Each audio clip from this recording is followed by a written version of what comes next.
This is the Fantasy Ladder Podcast, episode 18. I'm your host, Steve, at Fantasy Ladder. This podcast is brought to you guys by the IDP guys from idpguys.org. So, welcome back once again, my fantasy football friends and family. Let's climb the ladder of fantasy football together. Today, we have a enormous show for you, continuing our fan base series where we're covering as many teams as we can before the start of the season, bringing you some of my favorites from the fantasy football community to talk about their favorite teams. And again, we are doing this just to add a little bit more depth and a little bit more heart to the discussion because I might not be as plugged in or as involved with the team as I am with my own. So without further ado, we're going to bring in our guests one by one as we cover the Buffalo Bills. So we're going to bring in to start Jeff Bell. You can find him on Twitter at For Whom J Bell Tolls. He is the Dynasty lead at Football Guys. You can watch him on the Devi Royale, and he is involved in the ECR at Fantasy Pros. So Jeff, how you doing? And how long have you been a Bills fan? I'm doing great, Steve, and I'm doing fantastic. Excited to be here. Definitely excited to talk about the Bills. These are one of those things that occasionally these things pop up where you can kind of flip that card from being a fantasy analyst to being a fan. And I've been a Buffalo Bills fan dating back now. Gosh. Good part of 30 years, I guess, maybe even more than that. I'm hitting my late 30s. I grew up in Northwest Ohio. I grew up, kind of Lions, Browns territory, but none of them never felt natural. And I hooked onto the Buffalo Bills. I think they were called the Feuding Bills back then. The Jim Kelly, Thurman Thomas, Andre Reed. Those were my guys. And, I played them as Tecmo Super Bowl all the time. Loved the colors, loved everything about the team, the fan base. And I think that despite not being a Buffalo resident, I have earned my standing as a Buffalo fan given the last 20 years of heartbreak up until this point in time. Gotcha. Yeah, I was meaning to ask you about that, where you were regionally, because I know just from interacting with you that you're an Ohio State fan, so we'll try to keep the peace here tonight. Yes. But either way, I was curious about the origin of that, and some areas of the country, it's just kind of like there might not be a team so close, like growing up outside of Philadelphia, it's very territorial. A lot of the Northeast is like that, Boston, New York, Philly. So you like those teams, unless you don't want to live in the house you grew up in, basically, So I was just curious about that, but that's great. I appreciate you being on. Hey, I'm fantastic. Right. Excited to be here. Perfect. And now we're going to bring on Victoria. You can find her on Twitter at FFB_Victoria. She's a contributor at Football Guys. So Victoria, how you doing? And how long have you been a Bills fan? I'm great. Thank you for having me. Jeff is my fellow football guy. Excited to be on here with y'all. Thank you for having me. Oh, been a Bills fan my whole life, but it started on the high school, college cusp where I just started going to a bunch of home openers and games. I'm from Buffalo, so I was going to a bunch of games with my college buddies. Perfect. My guy friends were diehards before I was, and we'd take a huge yellow school bus to all the games, the home openers, and just tailgate at 7, 8 in the morning, waiting in the bus for the bus lot to open. So just been a diehard since then, and and I also got into fantasy because the Bills were bad, and I just wanted to stop crying. And now I don't have to cry. Now I get to be a fantasy player and an awesome Bills fan now that we're good. So. No, I love that. Yeah, that there are those seasons where you can always fall back and hopefully enjoy your fantasy teams if the Bills aren't so hot, or vice versa, And if both teams are winning, well, then that's just like even better, right? So exactly. That's awesome. That's great. Well, I appreciate you having you on, and we will come to our next guest. We have Petey Stitz. You can find him on Twitter at Petey_Stitz. He is a contributor at Fantasy Alarm and at FC Fantasy Sports, and was a division mate of mine back in the Scott Fish Bowl last year in the Beatles division. So to represent the Beatles division, Pete, how you doing? And how long have you been a Bills fan? I am great. I'm actually wearing my Bills Abbey Road mock shirt. Shout out to Brenna Callahan for this one. But just to combine the Bills with the Beatles, I did that on purpose. But I'm doing great. I have been a Bills fan for, again, my entire life. You could basically just take parts of both Victoria and Jeff's stories and make mine as well. I got into fantasy to stop crying. I'll admit, I was a grown man crying. But no, I mean, I was 2 or 3 years old. My grandmother was making me memorize the jersey numbers with the players' names. I mean, it was just, the Bills are in my blood, you know? So one of my earliest memories, unfortunately, is actually watching Wide Right. It's like, it's just in there. So that's too bad. Yeah, it is one of those fan bases where they've had a lot of, sad seasons and a lot of heartbreaking ends to the seasons, including the past one, which we will definitely be getting into here shortly. But again, Petey, it's great to have you on, and thank you for having me. Forward to, yeah, you got it, of course. And we have Skylar at the FF Buffalo. He is a ranker at Fantasy Pros and part of the great crew at JWB_FF. Here at the Fantasy Ladder Podcast, we are big fans of JWB. So, Skylar, how you doing, and how long have you been a Bills fan? Good. I'm glad to be here. I've been a Bills fan my whole life, from Syracuse, so upstate New York. Went to college in Rochester. So, growing up, we were probably 4 hours from New England, so there was some New England fans, some Buffalo fans, and then growing up for me personally is people who are either Giants or Steelers fans because they were the teams winning at the time. But that's pretty much the choice. You got to college, and it was all like-minded minds like me, Buffalo, other people who grew up every Sunday watching the game, and then you hope the night game is something that's redeemable. Hopefully.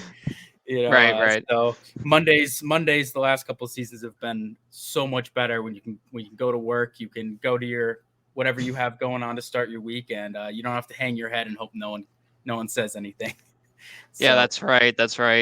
Yeah, there definitely were those phases for myself as an Eagles fan, although they have been fairly successful over the last couple of decades, but there were still some of those seasons where you see what Chip Kelly was doing, and you just want to hang your head in shame. So I definitely know what that is like to a certain degree. But Skylar, it's great to have you on, and looking forward to chopping it up. And we have Brett. You can find Brett on Twitter at bschwartz319. He is a contributor at Fantasy Rounders and at the Sleeper Wire Show. So, Brett, how you doing, and how long have you been a Bills fan? I'm doing awesome. I'm glad you guys invited me. This is my first time speaking live. So that's let's go. Huge nice to be with all you guys. I've been a Bills fan since the Flutie era. Flutie Magic, Flutie Flakes. It was definitely opening to the Heartbreak, the Music City Miracle. So Heartbreak from the start makes these last few years that much more special. Working at David M's Card World when I was younger, I was definitely around sports cards. Everyone there loved doing fantasy sports. That's how I got into it and just kind of rolled from there. Awesome. I love it. Yeah, I saw some of your pictures from the Scott Fish Bowl 12 live draft in Buffalo. That looked like it was an awesome time sitting close there to Pete and Zachary Kruger. And I think Victoria was there as well. How was that? That looked awesome. It was a surreal experience.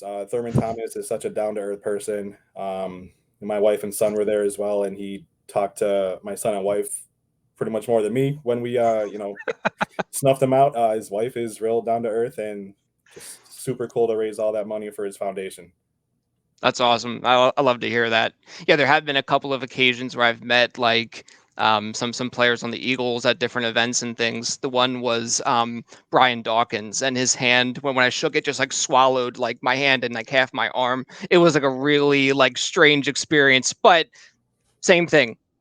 Beast on the field, but super sweet in person. It's just it's an interesting it's such an interesting type of a moment, to kind of see these people in that way. But appreciate you having you on, and glad that this could be your first time. So we're gonna have a lot of fun today. All right. Absolutely.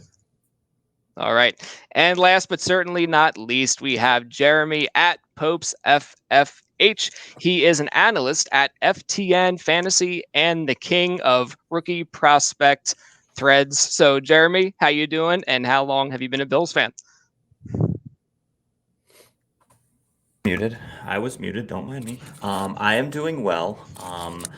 I've been a Bills fan since 31 years now. So since I was born. Perfect. I have nice little onesie pictures of me and Bills stuff.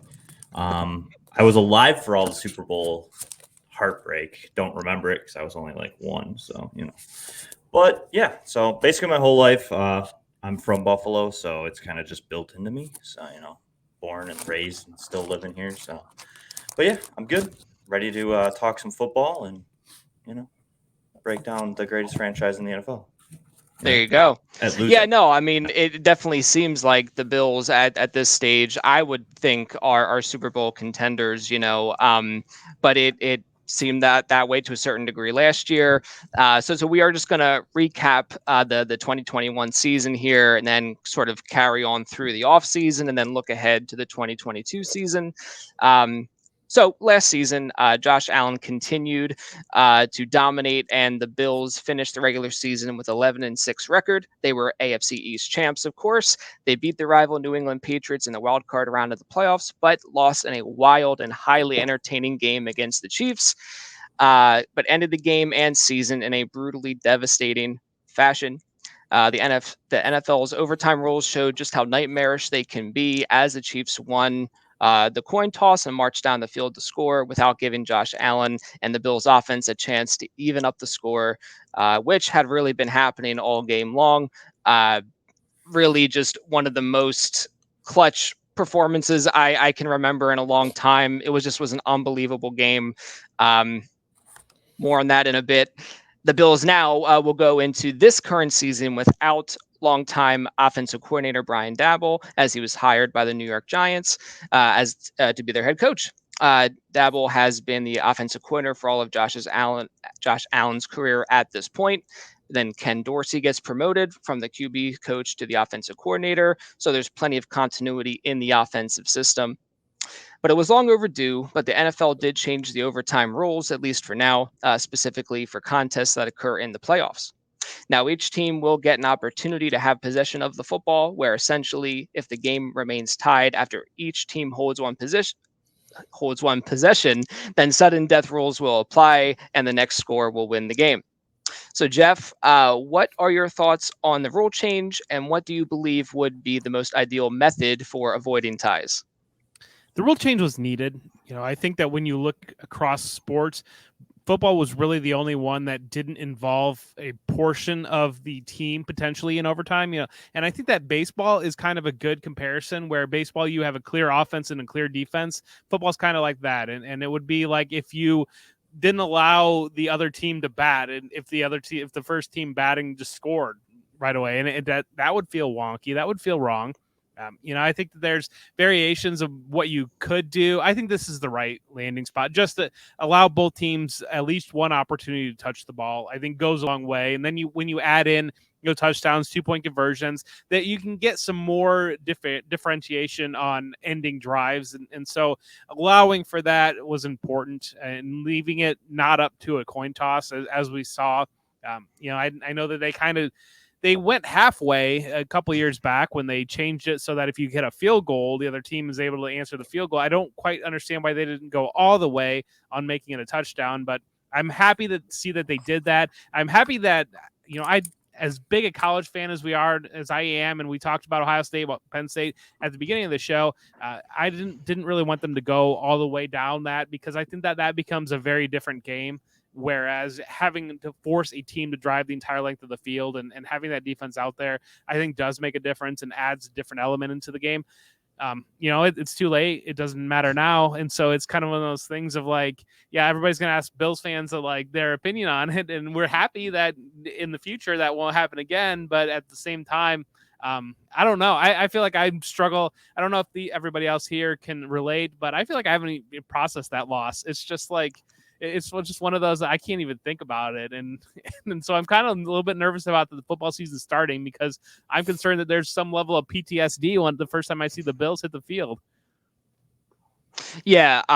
It's a really interesting thing to be caught up in a game like that. I remember in the Eagles and Patriots Super Bowl, the 41-33 game. I mean, I felt dizzy at the end of it. Thank God the Eagles won and everything else. But I agree.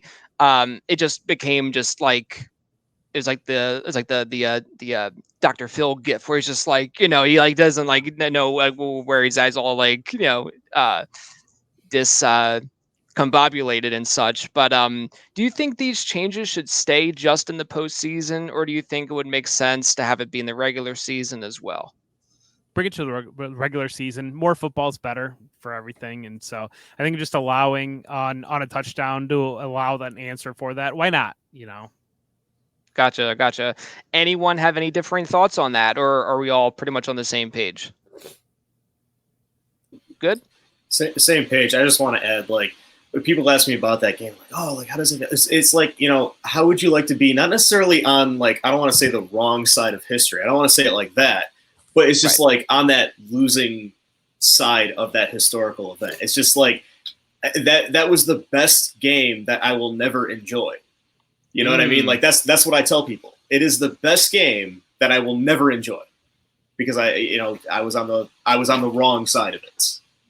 Right. Yeah, no, I think that's a really interesting perspective, but also just quite unfortunate at the same time. I can respect it, but I'll never I'll never be happy about it. I can respect it for what it was, but there's always going to be that level of just pain, just like son of a. I don't know if I can swear on here. Yeah, I mean, I say go for it. I don't want to be the word police over here. So, but yeah, I think there are times where the frustrations it just comes out, so that's fine. So kind of shifting gears now, as it relates to the offensive coordinator change, Victoria, are you particularly worried about the departure of Brian Daboll, or are you excited to see what Ken Dorsey brings to the table? I'm not particularly worried. There were times when Daboll called plays that were incredible. There are other times where I'm kind of sitting there scratching my head, like when we're running the ball for 1 yard over and over into a brick wall. And, of course, Brian helped to develop Josh Allen, which, that's great. I'll be forever thankful. But Josh works his butt off too. He did it just as much to get to where he is today. So I'm not worried, first and foremost. Ken Dorsey was fully endorsed by Josh Allen a few months ago when he was promoted. That makes me even more excited about Dorsey's start in Buffalo. And maybe this will give Josh Allen a little bit more free reign. Maybe it gives him more reign to do what he pleases, kind of like Aaron Rodgers, that kind of avenue. And he's certainly going to be able to still take care of business without Brian Daboll, but we do have a much more difficult schedule this season than last season, particularly those first 6 or 7 games there.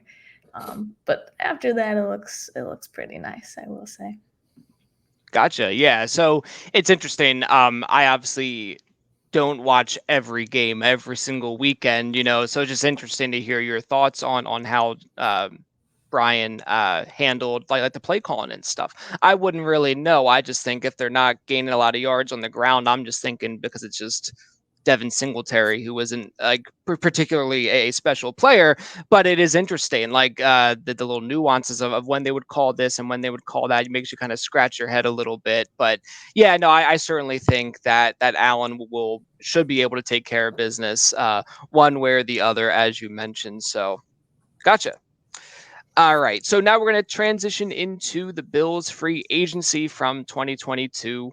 Just going to summarize some of the additions and some of the losses, and then we will discuss that a bit. So some of the losses included backup quarterback Mitch Trubisky, defensive tackle Harrison Phillips, running back Matt Breida. Maybe not the most significant loss, but either way, for fantasy purposes in our real deep dynasty leagues, maybe we care about him moving on to the New York Giants, as well as not retaining wide receivers Emmanuel Sanders and Cole Beasley. Now, on the additions side, they did pay Vaughn Miller very big money to sort of round out that defensive line, that defensive presence. They did bring in tight end O.J. Howard, which I think is a pretty sneaky good signing for the offense, wide receiver Jamison Crowder, and they brought in 4 guards. And there was just a lot of movement on the offensive line and the defensive line, regardless there. And then here are just some fun ones, but likely irrelevant for fantasy purposes. Running back Duke Johnson and wide receiver Tavon Austin. So Jeremy, thoughts on the free agency moves, and do you think the Vaughn Miller deal will be worth it? Yes. the deal is definitely worth it. I think that Vaughn Miller finally brings a presence that they just really haven't had as of late. We saw it just last year when they drafted both Boogie Basham and Gregory Rousseau in the first 2 rounds. They've been dying for an edge rusher that can get home. Jerry Hughes has always had the pressure, just never been able to get home and get the sacks and the money that he really probably should have been able to do. So I think Vaughn Miller's there. I think he's going to help. I don't know. I mean, he's obviously not, Super Bowl MVP like Vaughn Miller, but he's still Vaughn Miller. And I think he's going to be able to almost be better of a teacher to Gregory Rousseau and those younger guys that they brought in, AJ Epineza, who's still there. I think that's going to be his big role. And also he's just a guy that knows how to get there. That's the Bills' biggest thing that it has been the last couple of years. They've been arguably the best team in the NFL the last 2 seasons. The problem is they can't get over that hump. You know what I mean? It's Kansas City. They can't beat Patrick Mahomes. This year they were close. I mean, 13 seconds away. A couple coaching errors and a missed supposed to be squib kick, and they probably would have won. They probably could have been in the Super Bowl and probably would have won. I'm just saying. But I do think that the underrating signings somewhatly is that defensive line, like you had mentioned there. I think that Jordan Phillips coming back, I think Shaq Lawson, all these guys that they're bringing in, it's something that they've done very well with Brandon Beane is build the trenches, and it's something that they know that they need to do to win in the NFL. And I think that's going to offset Harrison Phillips' loss on top of Ed Oliver and all those other guys that are there.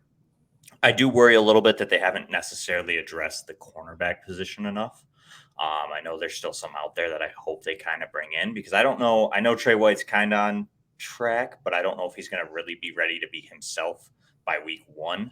So you're really trotting out Kyer Elam, a rookie he's good, but I'm not set on him being dynamite. So you're really rolling out there against some pretty pass-heavy teams in the first half of that season with Kyer Elam as your starting corner, and then Taron Johnson, and not really much else after him that's proven. So for me, I think it's there. I don't worry about the offense. I think that they brought in some minuscule, like you said, Duke Johnson, Crowder's going to be interesting. OJ Howard, if they change their offensive scheme, running a little bit more 2 tight end could be interesting. But I'm not too worried. I think that the offense is going to be fine. They'll just, they didn't need to bring too much in. Yeah, it's always just one of these things. It's not every year do you need to make a splash in free agency. It's usually like an indication that you already have a very solid core of a team, which I do believe that the Bills have. So I would agree to your point that Vaughn Miller just kind of takes them to the next level to be able to compete not only within just their own division, but also just in the revamped AFC in general, just with all the with all the movement that has happened, especially in the AFC West. A very fascinating division to watch out for. But I think they have a very solid foundation. Plus, with the emergence of a Mckenzie, and if Gabe Davis can take the next step, it's a very scary offense to try to game plan for. And then anyone can chime in here. But was there any other positions or specific players you were hoping the team would have signed, either on offense or on defense? Anyone, just feel free to chime in. I thought it would have been fun for them to sign Gronk. I mean, how cool those West commercials would have been with him, Tasker, and Allen. And even on the field, it would have been great to see him, come home to Buffalo and tear up the middle and free up Diggs and Davis and Mckenzie. And it just would have been a fun time. So they signed the wrong Tampa tight end, you're saying? OJ, I'm excited about it. He's a great athlete, and he had some tough times in Tampa Bay, but he has potential, and I think him and Knox can definitely coexist together. Yeah, for sure. Yeah, I guess I just worry that Gronk may be just done. He's really has gone through several, more knee and arm injuries than someone could probably handle in their lifetime. So it's if you're looking for the perfect situation to return to potentially, why not the Bills, right? But if he said no to Tom Brady, which was just a report, that may be an indication that he may be done. But hey, that would be very, very exciting for sure. So we have Gronk. Anyone else? Anyone on the defensive side of the ball you had your eye on? I think I was really hoping they would have gotten another receiver. Looking at a guy like Juju Smith-Schuster, maybe Marquez Valdes-Scantling's not quite there. Just kind of an experienced. Chris Godwin was my pie in the sky. Like, I know that he's a Penn State guy, but be able to. Obviously, he stayed with Tampa. To go out and get an experienced player who kind of would have covered that slot, and they did a good job getting Jamison Crowder, but to kind of level up that position versus kind of keeping that neutral, I would have loved to see that, or somebody on the outside that could push Gabe Davis and continue to develop that depth and really allow to take advantage of Josh Allen's arm talent. And Will Fuller's kind of still hanging out there. I think Will Fuller would be a lot of fun to add to this receiver room. They've had. Shakir has looked very good in preseason, and I think that's kind of filled out that rotation maybe a little bit there. But I do think that they're very light on outside receiver, and if anything were to happen to Gabe Davis or to Stephon Diggs, that would be an area that would become a problem very quickly.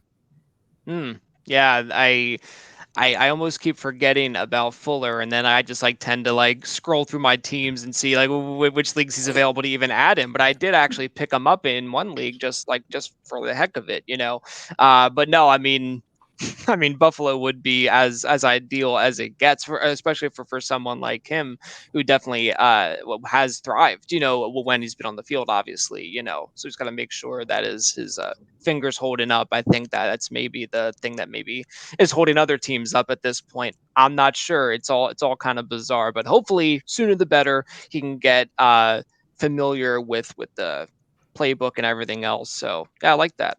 All right. I keep seeing things about Odell Beckham, and I'm not sure how I feel about him. I'm really on the fence about it. On the fence, he's not going to be ready until. That's a big part of it. That's a big part of it, and that's why I'm on the fence. It's but at the same time, it's do you want that risk in the locker room? The guy's a loose cannon. I'm sorry. Oh, cut it. He already proved that he wasn't the problem when he went to LA and did really well. So I wouldn't be worried at all if we signed him. And for a playoff push, that's when he's going to be getting healthy. That'd be just fine with me. I guess that's enough to tip me over the fence. All right. Yeah. And especially to the point about their cornerback White, I think he got hurt mid-November.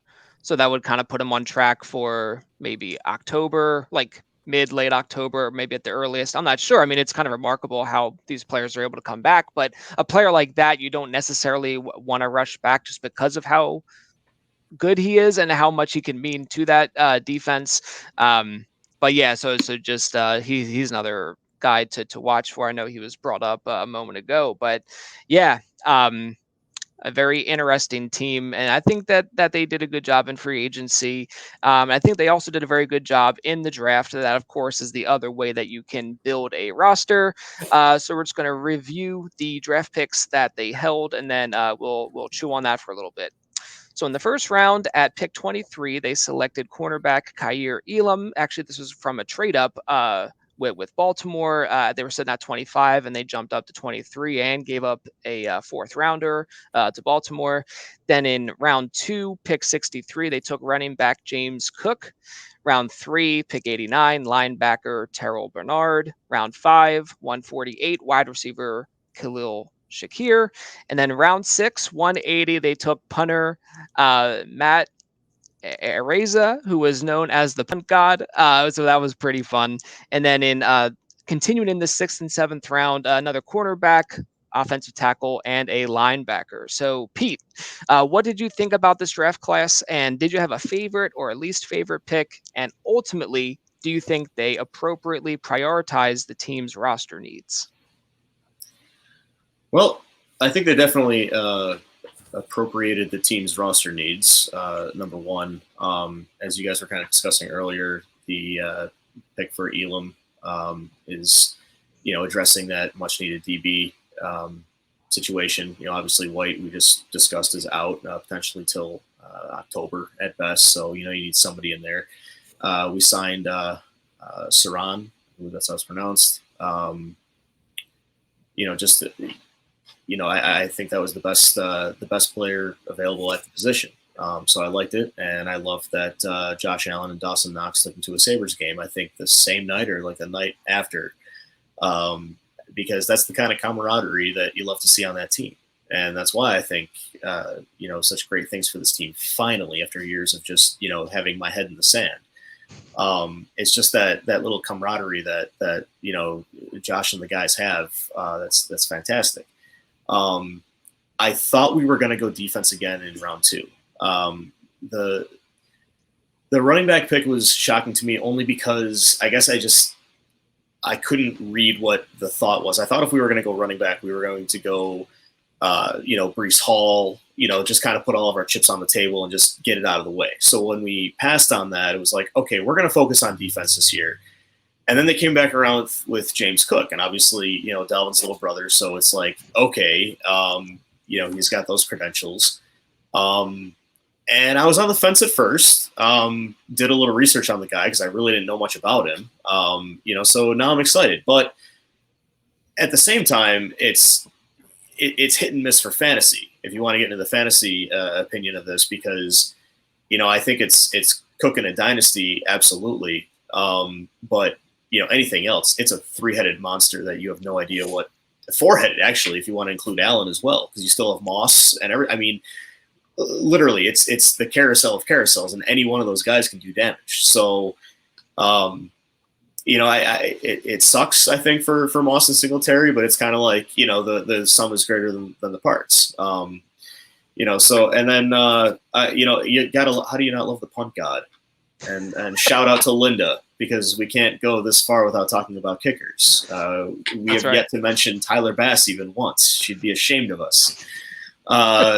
But no, actually, and I saw him kicking at camp. The guy's got a leg cannon. So, if we're gonna, pin teams back, this is the way to do it, and stick that defense on them. So I really did like the draft.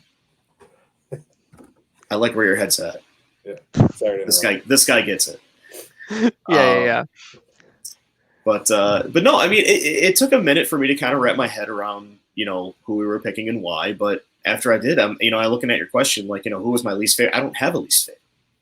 Perfect. It was so well done. And to get Shakir in the 5th round, we gave up the 4th to Baltimore in order to move up for Elam. But still, we got Shakir in the 5th round, and like Jeff was already saying, he's doing phenomenal at camp, and it's going to be a fun, first 4 years, hopefully, at least. So absolutely, yeah, especially with how, to me, it was kind of whimsical how the wide receivers went in the 2nd round. To get a guy like Shakir in the 5th is like, well, that's just like tremendous value as far as I'm concerned. I was playing Steve Miller's Take the Money and Run. Come on. Exactly. Yeah. Yep. Yeah, definitely. So, I think as far as dynasty goes, I think Shakir is definitely a good stash. He's definitely just like an ideal taxi type stash, right? As far as James Cook is concerned, I think I secretly, just for the Bills offense and for fantasy football purposes, I was hoping that Breece Hall was going to be taken there in the 1st round. I'm thinking, a trade up, like this could be it. But no, it didn't happen, of course. But I am excited about James Cook, mostly because I for one, just don't think that Singletary or Zach Moss is anything particularly special. I had a little bit more hopes for Zach Moss, but it just seems to have fallen on his face. Again, I'm not watching a ton of Bills games, so maybe you can explain what's going on there a little bit better. So I'll just take the guy who was a pass catcher in college in a amazing offense. That's definitely the kind of a road that I would like to go down, as far as that's concerned.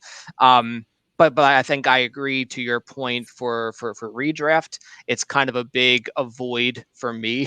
I don't really like where Singletary is going, even in redraft.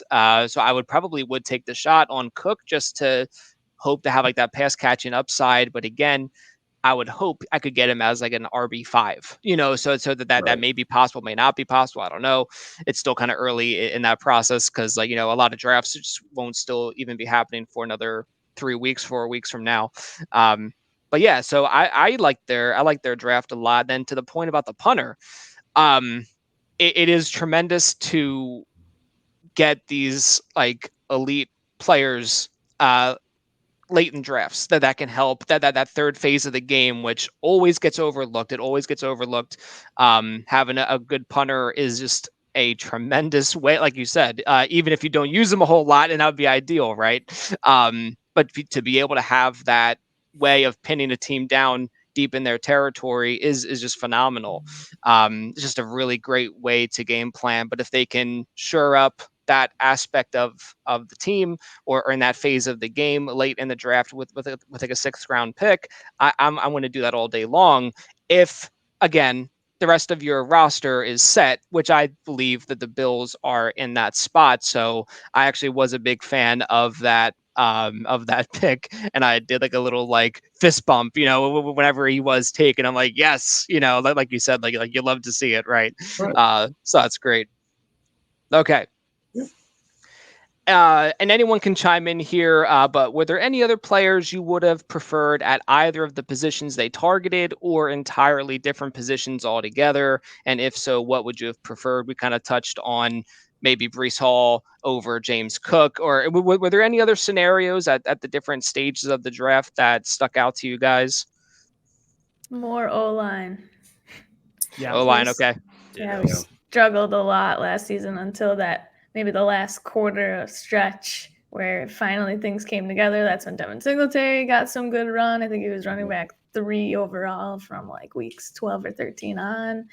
So they started to jive, but yeah, it's a little worrisome, especially seeing some of the camp reports today and last week. Like they already have 3 of 5 guys out, I think I saw, and they were struggling. Nothing crazy, no crazy injuries or anything, but 3 of 5 guys are out, and they were struggling against our defensive line. So it's just I think the worrisome. The big struggle though was like this O-line class, if I remember correctly, wasn't very deep. So like by the 2nd round, you were really not getting, I think, what was worth the buck. You know what I mean? I think they would have had to wait it later.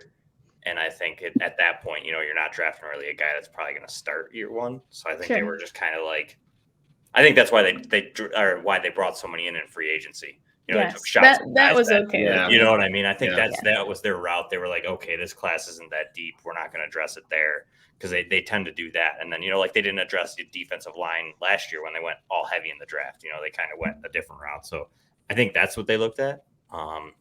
But I do agree. I think they probably should have brought a couple more in, just because that has been a bad thing for the last couple of years. You know what I mean? In general, like they've had a couple guys roll through, but nothing crazy. I didn't love the draft. I'll be the one that the bugaboo, I guess. I didn't love early in the draft. I think that they saw in the 1st round, I think they kind of had Trent McDuffie circled and thought that he was going to fall to them, and then they kind of saw Kansas City make that move up, jump them, and grab him. And I think that kind of sent them spiraling a little bit. And I think they maybe overpaid a little bit to get in position to get Elam. I think they probably had those guys graded somewhat close. They've said that Elam was a 1st round pick, but Brandon Beane is the type of guy to always say that with a later 1st round pick, he's got the last 1st round guy on his board multiple years. And that's kind of something that they've said repeatedly. I didn't love the value on James Cook in the 2nd round there. I think you could have gone with Rashad White in the 3rd round and probably gotten similar production, or maybe even a player that can grow into a bigger role. I was a little bit frustrated on, again, going back to the wide receivers. I think Khalil Shakir is fine, but I don't know that he's a guy that essentially wins outside. And I thought they saw a handful of guys like, if they would have had George Pickens into this offense in the 2nd round, if they would have been a little bit more aggressive there, or maybe laid back a little bit in the 1st round there and kind of ended up there, that would be very interesting in this offense. I was hoping that they would potentially address safety, and knowing that, Jordan Poyer, we have that contract situation going on there. And this defense is so safety driven. Both of Hyde and Poyer I think they're both 30 years old now, but they're both kind of hitting that age clip. And I think that there were a lot of value there. A guy like Lewis Seen would have been a fun addition to kind of build in there. Or, your Penn State guy, Jaquan Brisker, landing there. There were a handful of guys that I look at some teams around them. I think Kansas City did a very good job of landing some of those guys, landing Sky Moore, landing Trent McDuffie, and that kind of propelled them a little bit more. Jermaine Johnson was a guy that was falling down the board that I would have loved to see them go there, because we know that edge, that pass rush is a premium position. They bring in Vaughn Miller to hopefully get some current production here the next couple of years, but continuing to backfill that, because I think that we're pretty safe on AJ Epinesa. Is not going to be a guy that's going to be a high sack number guy. Hopefully Gregory Rousseau gets there. That would have put a lot of investment into that edge position, but that offense or that defense needs it, because that was one of the things that Patrick Mahomes had all day, both of the last 2 years in playoff losses.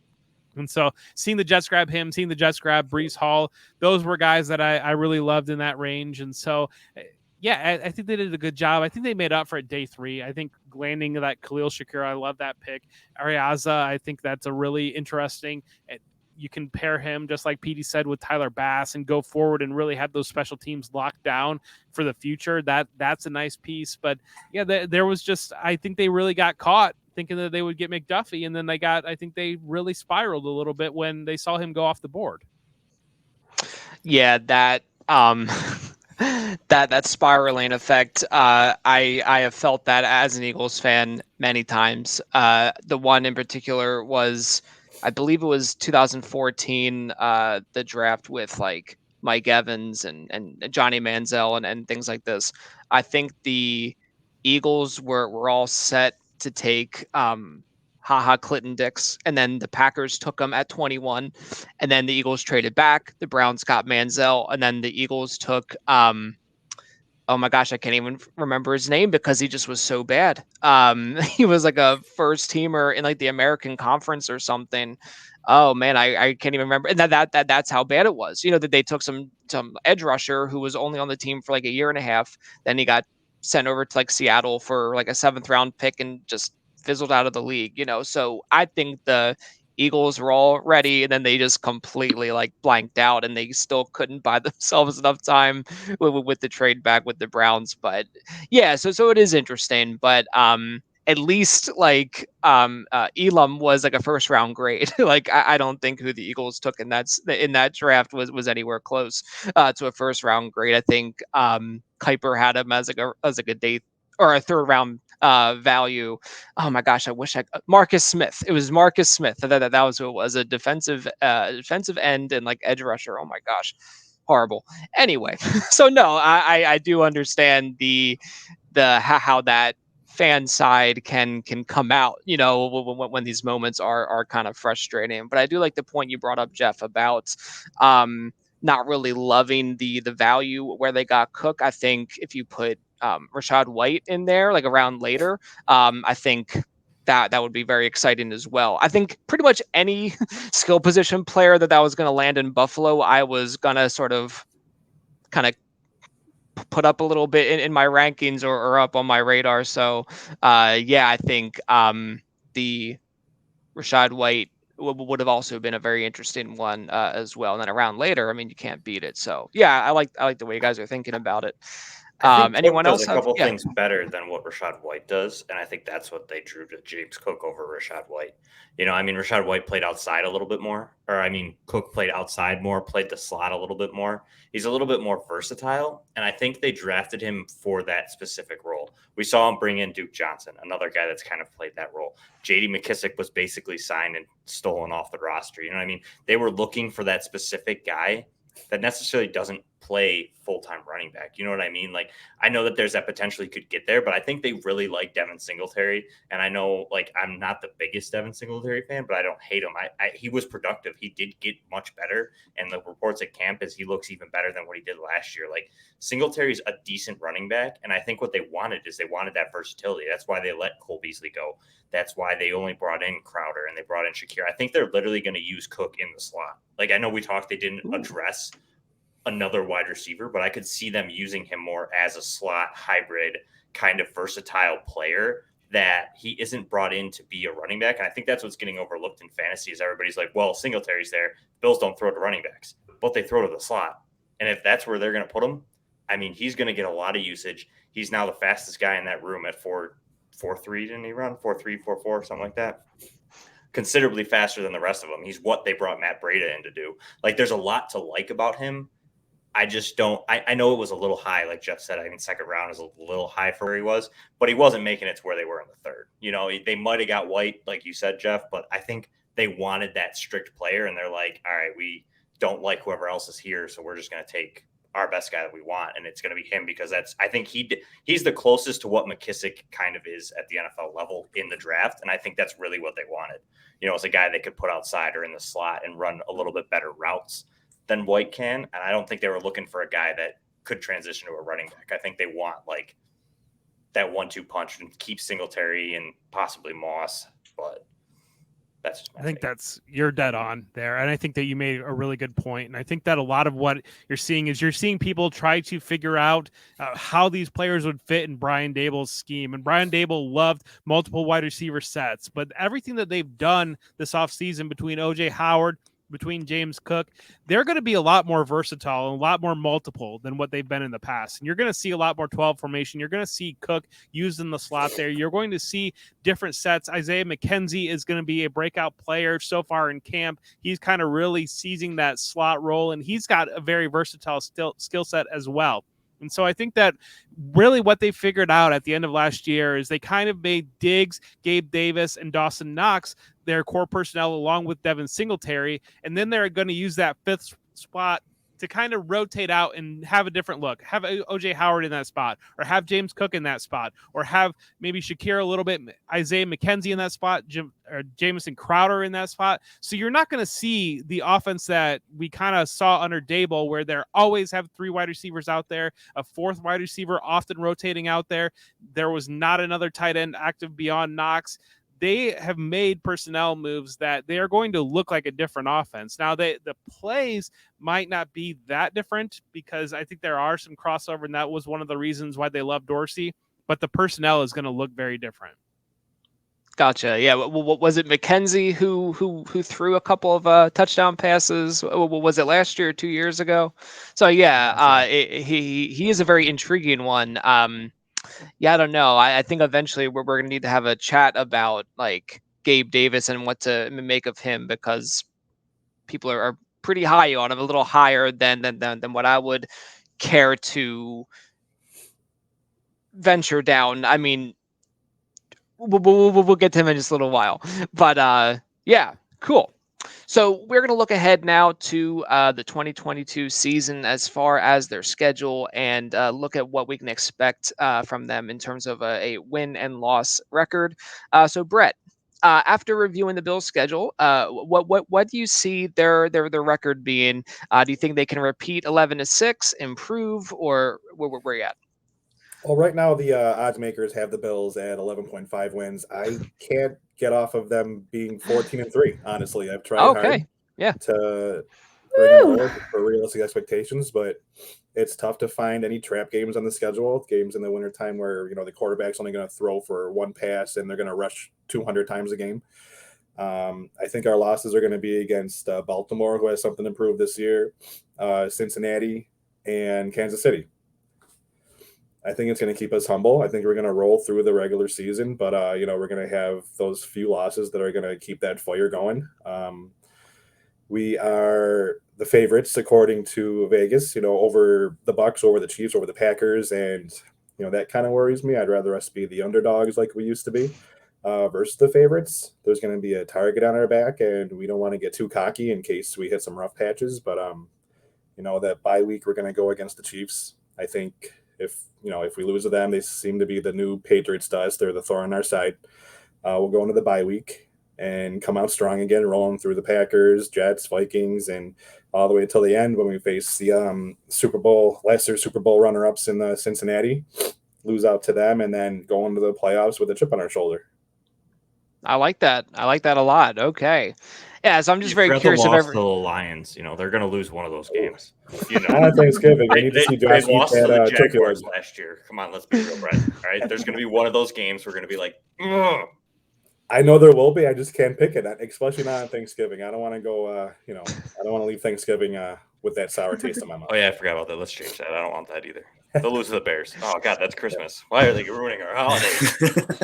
No. Just good vibes only. All right. No. So 14-3. I love the optimism there. I guess I'm just curious, just to kind of round out everyone's thoughts there. Just what's like a rapid fire. What do you think their record will be? How about you, Pete? I agree with the 14-3. I think, I mean, if I had to pick right now, I would say I agree with Baltimore.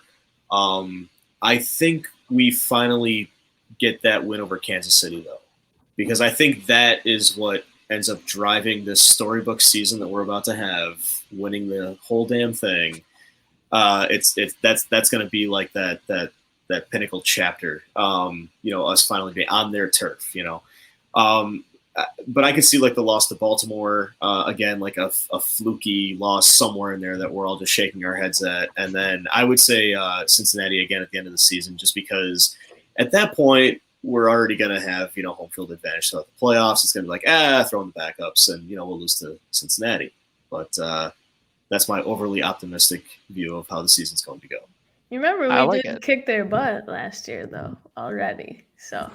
We don't need to finally beat the Chiefs. We have beat them. So. Well, you get what I'm saying. Oh, I know. I try not to think about it though. Just like, you did guys have already said. Did we beat them? Did we beat them in Kansas? Was that in Kansas City? Or was that at home? No, it was in Kansas City. It was in Kansas City. Yeah, that's when we were terrible. Because it was, remember when there was that nice little like jump pass sort of thing to Dawson Knox for like 90 yards. And they had what's their safety? That's right. They were flipping out on the safety because he let him go. I forgot his name. Right. 38-20. We spanked him. Yeah, that was a good game. Well, we're gonna do it again. I believe you, Petey. I believe it. I'm not as bullish as these guys. I think like 12-5. There are some of the beginning of the season is really tough, and I think. I want to say we sweep the division again, but you get nervous. I mean, that's really, really tough to do. And Miami's on the up and up. Like, not as much as these Miami podcasters have been running their mouth the last week, though. They're telling that these Miami guys are saying, I'm going to finish first in the division, and the Bills are going to finish third, which is hilarious. Wow. Yeah, I want to call that out. I won't name the pod or anything, but yeah, that was hysterical. But yeah, I'm a little less bullish, 12-5. But I mean that's still playoff territory. You know what I mean? So I Absolutely. think maybe more, I mean I think that's still very optimistic, but maybe cautiously optimistic. Kind of shave off 2 wins there. But no, I mean I think that's enough to win the division again, and obviously have. Are you predicting like a first round bye? Well, I guess if they win their division, is that a guarantee or no? It's not. Just the top not a 2, guarantee. Or just the top 1 team in the conference now. Top 1 team. Exactly. Okay. Yep. Yeah. Gotcha. Okay. How about you, Jeff? So, I think Brett mentioned that he doesn't see landmine games. I think the first 3 weeks are all landmine games because we're opening that Super Bowl game against the Rams, and that always kind of feels like a buzzsaw for the visiting team there. Then we're coming back to Monday Night Football against the Titans, who, out of any team in the league, I know we talk about the Chiefs' struggles. It seems like the Titans just have the Bills' number, and I think they've got the recipe to beat the Bills. And I know that's a home game, but that's one of those that, the Titans always figure out a way to win this game against the Bills. And then we go down to Miami week 3. And that's going to be, I think that could be one of those where, fall has kind of hit Buffalo. We're used to the 70 degrees, 80 degrees, whatever it might be. And you go down to Miami and you catch one of those 95-degree humid days and they get that speed on you. And that's a game that worries me a little bit too. But I do think 12-5 kind of feels like the right number. Okay. How about you, Jeremy? Now I know why Jeff was invited, because he just brings everybody back down to earth. We're all just like, yeah, go Bills. And he's like, hold on. Like, slow cold water. You know what? I'm creating that meme. I'm creating that meme where the thing like brings you back, and that's going to be Jeff. I'm doing that tonight. I'm going to post it at the end of this. Good Lord. I could even bring us even further down though, if you want. Go for it. Let's go. I'm a Bills fan. I'm used to getting my feelings hurt. Let's go. Can I pick a range? Like, can I go like 11-6, and then, or would that be 13-4, somewhere in there? I think it's somewhere in there. I think Jeff hit it kind of nail on the head there. I think that the tough thing for me is that first 6 weeks is without Trey White, and like I mentioned earlier, like you're gonna cover Allen Robinson and Cooper Kupp with Khair Elam and Dane Jackson. That's who you're walking out there right now. I'm not too confident in that defense against that. I know the offense might be able to get it done to an extent, but I'm not very confident in that game. Tennessee's a team that just always beats us. Doesn't matter. They do what we can't stop. They run the ball up the middle. The Bills just can't stop it. They've proven it year after year. They're just too fast and too quick. They can't handle that power run game. Then you get Miami. Again, you're going to be covering Tyreek Hill, Jalen Waddle, Cedric Wilson, Chase Edmonds with Kyer Elam and Dane Jackson. Then you get Baltimore, another heavy run team. That's going to be a tough game. Then you get Pittsburgh. That's going to be leaning on Najee Harris, another tough run game against a really good defense. Then you get Kansas City. I mean, I don't think this is going to happen, but there's a very good chance the Bills could be 0-6. There is. I don't think it's going to happen. I think they do win some of these games, but there's a lot of games on this schedule that we should probably be kind of worried about until they get healthy. I was just going to say the cherry we can't forget is that we were 0-5 in one-score games last year as well. Yeah. So we're always in it, and just the luck did not turn our way. So we could have had a much better record last season. But I agree with both you and Jeff there, Jeremy. It's a tough stretch. Would anybody be shocked with that opening 6 games if you're sitting there at 3-3 and all these stories going into the bye? What's wrong with the Bills? They're a 500 team. We thought they were in the Super Bowl. Well, I wouldn't be shocked, but I had to deal with it for 20 years. I don't want to anymore. But I'm just saying that then you come out of that bye and then they just don't lose again. That wouldn't surprise me in the slightest. 2 years ago, wasn't it? I think that's what almost happened too. Remember, I think that first year they made that good playoff run, that good season, it was like that. They go in the playoffs with 10 straight wins, I think. Something like that, yeah. I think it was something like that. They kind of started, they were 500 or so. Everybody was kind of like, they're all right. Are they going to be that good? And then they just didn't lose until they lost in the playoffs. Yeah. So, and I could see something like that. I'm not worried about the back half of the schedule, like how Pete and them said. I think they can beat Cincinnati. I think Cincinnati's not overly great. I think their defense got pretty bad. Their offense a little bit better. And I think once the defense is healthy, they're much better. But the Trey White not being there for those first 6 games really scares me. And I don't know his full timetable, but I'm a little nervous. I think Jeff's right. I think 3-3 going into the bye, I wouldn't be surprised. But yeah, I think like Jeff and Vic said, 12-5 kind of seems about right. See, I was just being overly confident that we were going.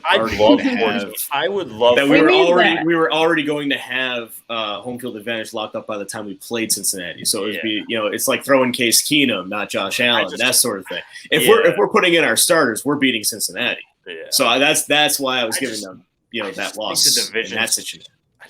I see what you're saying, though. I think the conference is too good for them to be the top seed. I know they're very good. I think they have the toughest schedule of some of these teams. Like the Chargers are going to have a very easy schedule compared to us. And besides their division. Well, besides their division. Yeah. But the Bills division isn't ultimately that bad. I know we knock on them, but Miami got better. They're that bad. They're bad. I'm ready to shovel some dirt on the Patriots' grave after what we did to the Patriots. But Zach Wilson is sleeping with mothers right now. The Bengals, though, the thing about the Bengals is that we've got memories of them almost winning the Super Bowl, but let's be real that they were a good Derek Carr game away from losing week 1 or round 1 in the playoffs. And so I think everybody's kind of anointing them as this next elite team. And there's reason, obviously you love Burrow, and you love Jamar Chase, and you love T. Higgins, and they did a good job dressing their offensive line. But again, all of those playoff games were very, very, very close. And yeah, Derek Carr catches a hot streak. They could have knocked him out round 1, and nobody's talking about the Bengals right now. Yeah, the Bengals are such a curious case because, it seemed like Zach Taylor, their head coach, was on the hot seat. And, and I guess that there was reason for it. Just an abysmal offense. You bring in Burrow. He unfortunately had the season-ending injury.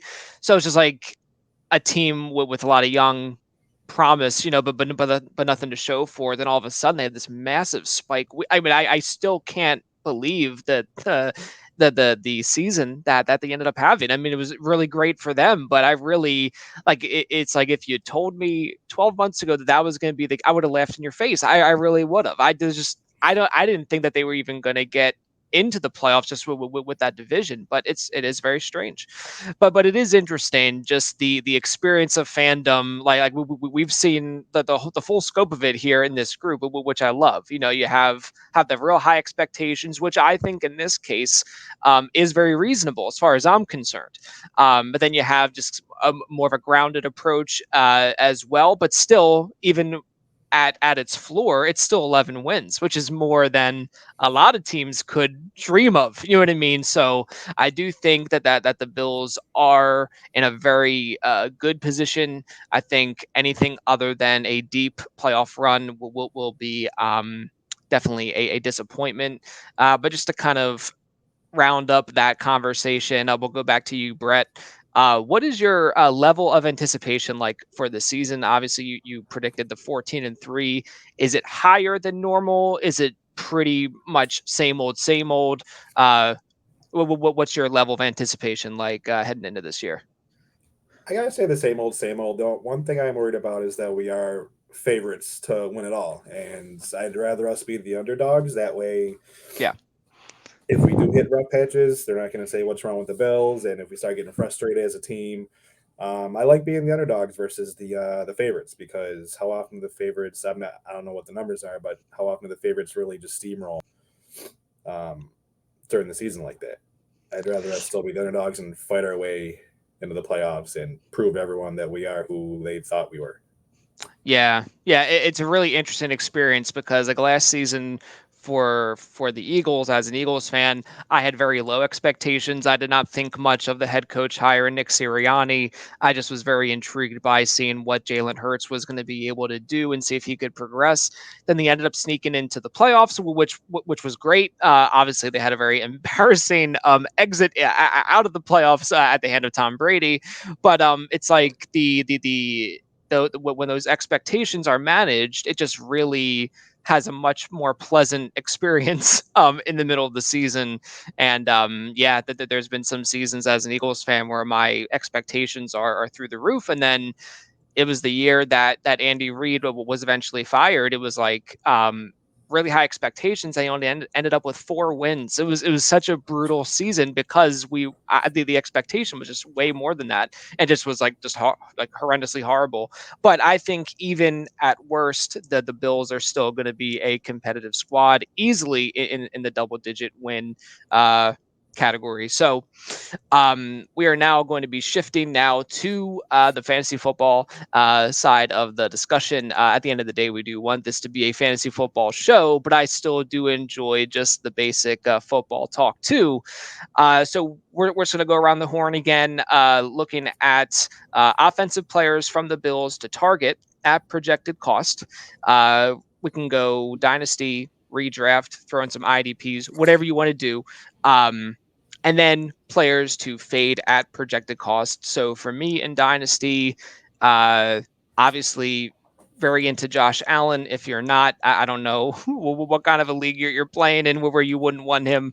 Stephon Diggs for me is just going to be a target until he's out of the league. He's just is a phenomenal player. I don't need to tell you guys this, but for the sake of my audience, who at this point is primarily just my mom, I just want to explain to her that Stephon Diggs is just an elite route runner, just an amazing craftsmanship paired up with the best quarterback in the league from a fantasy output standpoint. James Cook is another player I'm very interested in Dynasty. In rookie drafts, I was not shying away from getting him at the end of the first round, which I guess is pretty typical, but that was that was a spot. I mean, I even took him over like Christian Watson, players like that could kind of go either way. But you figure with the wide receiver, they may have longer shelf life of their career. Then in redraft, the primary player on the Bills I'm most excited to take is Stephon Diggs.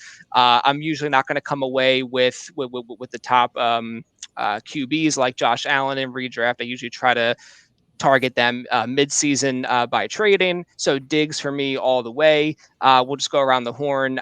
You can go either way. Dynasty redraft players on the offense to target at projected cost. We'll start with you, Petey. Well, I'm a redraft guy. I like redraft better Perfect. than Dynasty. But, I kind of like waiting and I had this conversation with Shane Barrett on a podcast a couple of weeks ago where if you're going to target someone on the Bills, that's it. Okay, you can't invest too much because anybody's going to have a given week, and you have to be wary with who it is that you are picking in lieu of who else you're willing to target in your drafts. That being said, I'm willing to wait and grab Dawson Knox at tight end. I believe he's tight end 15 according to Fantasy Pros. I know it's risky, but if I'm not going to pay up for a Kyle Pitts, if I'm not going to pay up for a Travis Kelce, if I'm not going to pay up for Mark Andrews, okay, maybe I even fade Dallas Goedert. But now it's like Dawson Knox or Dalton Schultz. I'll go Dawson Knox. So I think I'm willing to do that for redraft leagues. It's like address your running backs, address your wide receivers, everything, and I'll wait and grab Knox. That would be what, 7th round, give or take. So. Yeah, it's hard to know because every draft is a little bit different. I actually haven't done too many single QB mock drafts at this point, but the ones I've done, I'm either getting one in the 2nd round or I'm going to be the last guy to get a tight end. So in that case, if I may even be completely missing that whole tier that Knox is a part of and just going for like Gerald Everett or someone. But in that case, I would be wanting to make a move for a tight end in the real league. But I like that. So you're in on Dawson Knox in redraft. Nice. I like that. And for the record, and I've said it before, I will die on the Gabe Davis hill. So come at me. Oh, perfect. Okay. I will die on the Gabe Davis hill. So you would be comfortable like drafting him as like your wide receiver fleet, as your wide receiver 3, or like a flex play? Like you'd be okay starting or drafting him to be a starter for your team?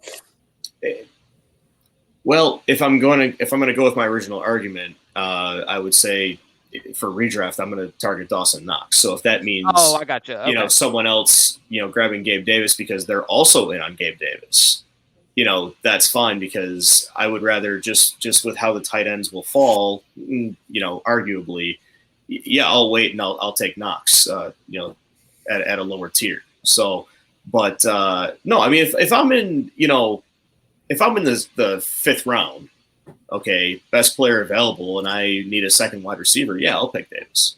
Oh, okay, gotcha. But then I'm not taking Knox later. So that's all I'm getting at. Perfect. Gotcha. All right. How about you, Brett? Anyone you are especially targeting in this offense for fantasy? I've always thought Diggs had a good chance to finish as the wide receiver 1. I mean, you have the number 1 quarterback throwing you the ball. That's what I thought last year. It didn't really pan out like that. But I still think there's an outside chance you can draft Diggs after the big guys like Chase and Jefferson and Adams and Kupp, and Diggs has a good chance to finish as the wideout 1 this year. After that, I'm willing to wait forever for Mckenzie if he keeps on dominating and camp out of the slot. He's younger than Cole Beasley was, and Beasley was a monster in the slot. And even last year, I believe he went like 12 targets for 11 receptions and a ton of yardage, and he just blew up towards the end of the season. So we saw what he can do, and if he's given the shot, I think he can be a league winner if you can get him in those later rounds. Yeah, just like the last on your bench kind of thing, and see how it goes. I like that. Yeah. Okay. How about you, Jeremy? So I'll hit you with a couple, Dynasty. Yeah. I mean, I'm pretty much in on most of the offense. The only one Pete's he probably thinks I have a vendetta against him after this episode, but like, I don't like Dawson Knox. And here's why. I don't think he gets the target volume. I mean, he had 71 targets last year. The only reason he was really ever talked about is he had 9 touchdowns. I don't see that happening again. I think that the Bills don't necessarily love the tight end position as a target. I know that there's a lot of weapons that have left and there's going to be an open opportunity, but like, I'd rather pay up for Diggs. Like, Diggs is the guy.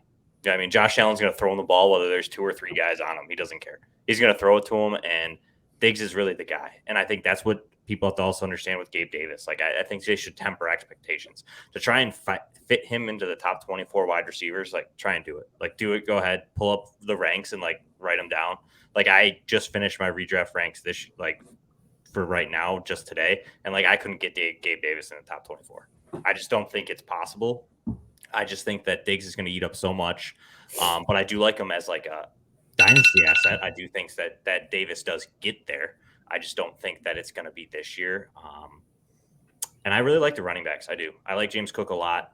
A lot of people don't, and I've been an advocate since he got drafted there. I just think that his usage they got him for a reason. They spent a second-round draft pick on him, and they've been telling us that this is the role that they want, and this is the player they want all offseason, and it's because they want to use him. So, outside of him just being an absolute bust in camp and something happening where he just can't get on the field and stay on the field, fumble, something like that, I think he's going to be dynamite for fantasy, even in redraft this year and dynasty. I think that getting him that late, if you want to wait on running backs, is a really good option.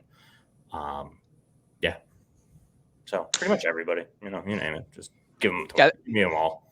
I don't care. I'll take them all. I'll got all the Bills out there. And then, I mean, you want pieces on like elite offenses, like Buffalo's. You know what I mean? So it's definitely not a bad call. It's just a matter of the cost benefit, right? And I think my main hesitation with Davis would be to get him even as a flex play. You are hoping for an increased target share and even just snap share, which was below 50% in the majority of the games. But now with Sanders gone and Beasley gone, I think it's very easy that he could have a massive uptick in time just on the field. So I think it is possible. But I would be more just from where I'm seeing him mocked. It's just it's like a trigger that I couldn't pull personally, but definitely and again, I'm kind of a hypocrite because I can kind of project out on some other situations that could be way more aggressive on like someone like Kenneth Gainwell, who I think will have a lot more role in the Eagles offense. Right.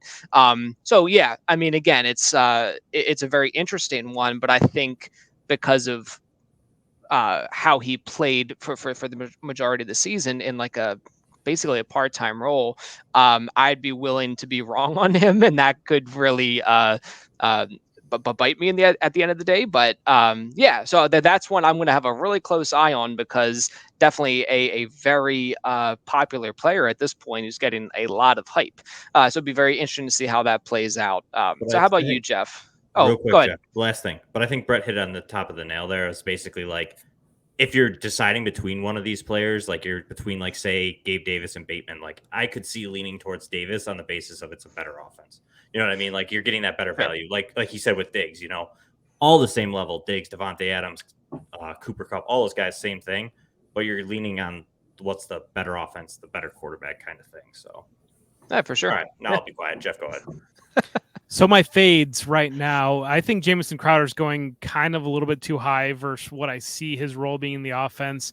I think the Gabe Davis conversation, it really comes down to that's an underdog ADP thing. And you look at Sleeper, it's completely different where you can get Gabe Davis in that draft. And a lot of that is tied to stacking Josh Allen on those underdog drafts. Josh Allen in one quarterback, God, I love the guy, but it is aggressive for me to think about taking a quarterback in the third or fourth round in one quarterback leagues, considering what you can get later out of the position. Those are really my only real fades on this offense. I'm in on everybody, but I'm going to pound the table for Dawson Knox here, because Dawson Knox, people don't realize that he was a 200-pound option quarterback that walked on to Ole Miss and developed into a useful weapon in that offense that featured that offense at Ole Miss. They had DK Metcalf, they had AJ Brown, they had Elijah Moore, and Dawson Knox was able to carve out a role in that. Went in day 3 of the NFL draft, and then everybody was really on him his rookie year, because being a third-round pick on an open depth chart and being a good offense, sure, let's go on Dawson Knox, and he disappointed because he is very, very early in his developmental curve of actually playing tight end. Like, this guy was a quarterback for the majority of his life. Wow. He's grown throughout and produced. Was really the first year where things started to click for him. You saw him, he got eliminated he had so many mental lapses. He would make the spectacular play his first 2 years, but then drop the open play on 3rd and 5 to move the chains. And that was incredibly frustrating. This was the first year where it really clicked in. He's got the video game narrative with Josh Allen. He's late night video game buddies. He's in a contract year. His catch rate dramatically increased. Ken Dorsey is coming in. Ken Dorsey is a guy who at Miami, he played with Jeremy Shockey and Kellen Winslow. Then he went to Carolina and he saw Cam Newton have Greg Olsen. They are going to use the tight end much, much more. And they brought in OJ Howard because they didn't have a second tight end. And so Dawson Knox was caught doing a lot of the dirty work at the tight end position. OJ Howard will be able to take care of that. They're going to break Dawson Knox free. They're going to use him as a move tight end. They're going to use him in the slot. He is going to explode in this offense right now. And he is nearly free relative to where you can get him versus where he produced last year. If anybody watches the Bills, this is a guy that stands out that you say, let's get this guy the ball more. And that's going to happen. So I'm pounding the table. Dawson Knox, he is a fantastic value. He is the best tight end outside of the top 5 tight ends, most likely to move into that top 5 tight end tier. Everything is there for Dawson Knox to click this year. Jeff, I take back everything that I said earlier. This is like the scene from Dumb and Dumber. It's like, you totally redeem yourself. Now I'm thank you. That's awesome. Quick wow, thing. that's very more targets. Yeah, that's great. Dawson Knox, definitely more targets.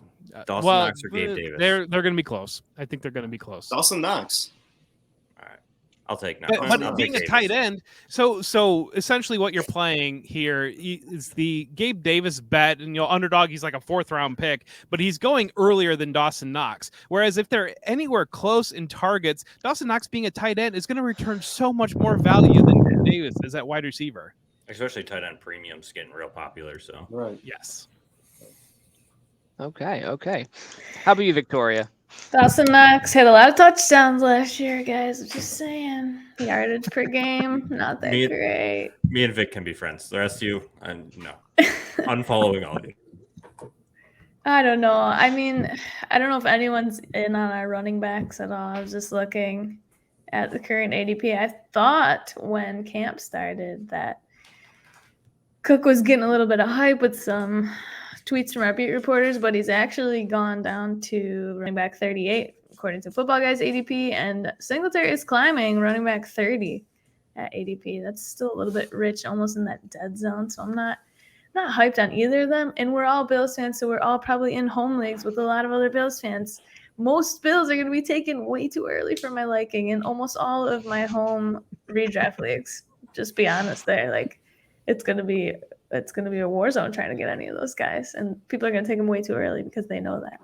So I'm probably not in on most Bills players. Mckenzie is going to be rising every single day. I see a tweet from beat reporters. He's just crushing in camp. And the longer that Crowder stays injured and out of the practice reps and lineup, then the higher Mckenzie is going to rise. And it's going to be really tough for Crowder to get back and do enough to beat him out because he's just lighting it up out there. So I do like Mckenzie. And you guys already covered all the dynasty stuff, so we're good there. All right, very cool. Yeah, I just wasn't sure if you had a different opinion on any of those guys. In this moment, I'm very intrigued now by Dawson Knox. I was gonna kind of write him off and just scream like regression, just like into the clouds. But I think again, when you're missing out on that top tier of tight end, what do you want to fall on? Is the top quarterback that the tight end's going to be catching the ball from, right? It's like Pitts is a monster, but he's catching the ball from like Marcus Mariota, like gross, right? So it is a very interesting argument to make where I can do that for like the wide receivers, but I don't always do that for the tight end. So now I have a lot to chew on. So this is great. I was really glad that I was able, because I want to be as less ignorant as humanly possible. That's a big part of why I wanted to bring you guys on who had just more of an inside scoop on these guys, which is great because just a lot of the time I unless it's a primetime game, I'm probably not watching a ton of Bills tape. So yeah, it's just good to get that extra bit of insight. So I appreciate that. Dawson Knox. about 36 yards per game if you take out his crazy Kansas City 117-yard game in week 4. I'm just saying, I love the man, but fantasy is scary. You don't want to see Dawson Knox get the ball more, Vic. You don't think that? Of course I do. Say, okay. You don't think the Bills say that? You don't think Josh Allen saying maybe I throw this guy the ball a little bit more? His hockey buddy, his video game buddy. Outside of Diggs, it's so hard to just say who's going to pop off this week because it was Knox a ton of weeks. And then, like I said, 36 yards per game outside of that. It's like, unless he's getting in the end zone, which I guess that's what you're looking for at that point in your draft. You're looking for a guy who's going to be getting the end zone looks. So I feel you. I was just afraid he's not going to. I think they go to the run game a little bit more in the red zone this year. Because of the 12 personnel, I think you're going to see Cook get used a little. I think that there's going to be a little bit taken off of Knox's touchdown production. But I could be wrong and Jeff could be right. I mean, that's the beauty of fantasy football, right? Someone's got to be wrong. I love it. I love it. 50% of everybody that plays fantasy football loses. Just saying. That's a great stat. That's great. 3.5 targets per game. That's another stat. Gotcha. Yeah. So I think coordinator from last year. Gotta up those targets. New York Giants now. Yeah. Oh yeah. Ken Dorsey's probably a little bit smarter. I'm not gonna lie. Oh man.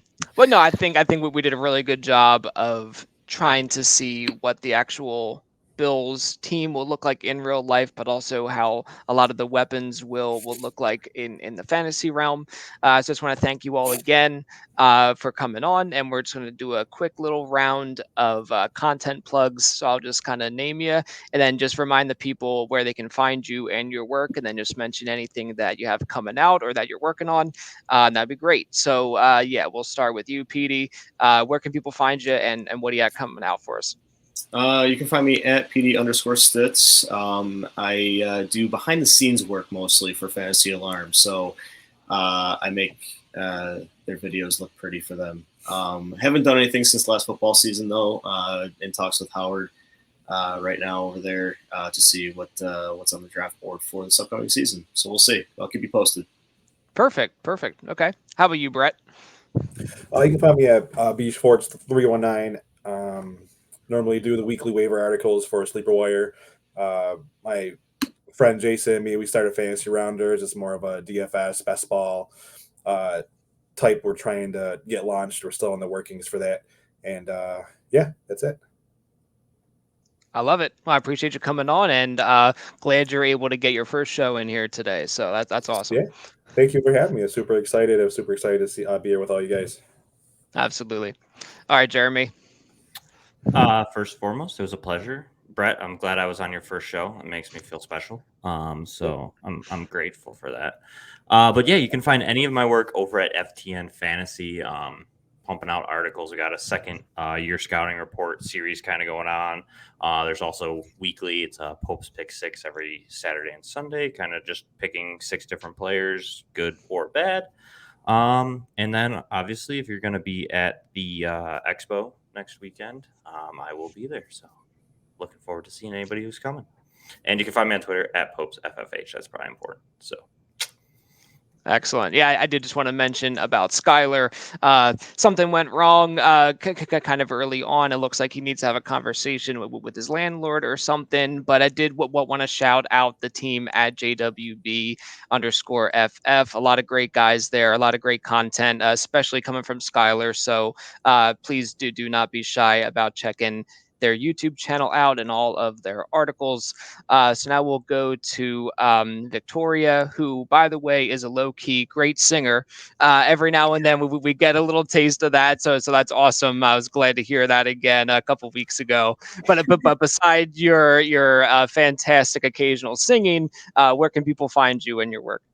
Yeah, all my stuff's over at Football Guys, footballguys.com. I'm on the Football Guys Mailbag Show every Wednesday, 7:30 Eastern with Troy and Dave. That's such a fun show. We answer any of your burning questions. And as redraft gets closer, I know y'all are going to have more. So hop on there with us. I'm doing a start sit article every single week for Football Guys as well. So be sure to check that out. We are so close. I can't wait. You can find me at FFB_Victoria on Twitter and Instagram. And thank you so much, Steve, for having me too. This was a lot of fun, guys. Oh, good. Glad. Appreciate you coming on. All right, Jeff, send us home. Yeah, you can find me on Twitter at For Whom J Bell Tolls. You can find me with Football Guys, the Dynasty lead over there. A lot of content coming out, getting excited for this football season. And then you can find me in the Devi Royale. And we have a Patreon there. You can find us Tuesday nights at 9:30. Most of our work is coming out through that Patreon. And we have guides that really walk you through any aspects of Devi, college football, the draft. We're going to be hammering the Football Guys draft guide coming up. So that will be ready for 2023. So we are ready to go on all that. But and again, Brett, it is fantastic to be on your first show, and it's fantastic that it is a Bills show that we were all able to join you. I remember my first show, and it is very, very exciting, and I'm happy to see you making those steps. And Steve, thank you so much for having me on and having us doing this show and having us all on. Absolutely. I really did want the Bills show especially to be bigger than some of the other ones, just so we could represent the Bills Mafia well. Just any of the Bills fans I've ever interacted with are just diehard. So I think we definitely did them justice, as well as everyone else who was looking for good football and fantasy content. So I thank you all once again, and best of luck with your Bills and with your fantasy teams, of course. But we will see you next time. So keep climbing.